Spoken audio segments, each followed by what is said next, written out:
وكاين آية أخرى في سورة النساء التي أبكت النبي عليه الصلاة والسلام.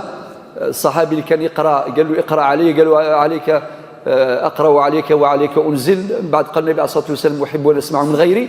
المهم بدأ يقرأ سورة النساء من أوائلها يا أيها الناس اتقوا ربكم الذي خلقكم من نفس واحدة حتى نوصل الآية 41 من سورة النساء. قالوا حسبك. هذا الصحابي الجليل يقول لك نظرت إلى وجه النبي عليه الصلاة والسلام فإذا عيناه تذرفان الدموع. بكاته. واش من الآية اللي بكات النبي عليه الصلاة والسلام؟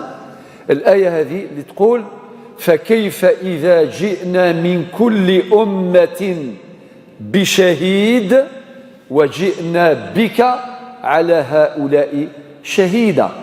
ونربط هذه الآيتين بالآية أو بالآيتين 139 140 من سورة العمران، وإن ربي سبحانه عز وجل يقول إن يمسسكم قرح. هذه الآية تعالجنا وين عندنا الخلل، حيث نعيش خللا في حياتنا.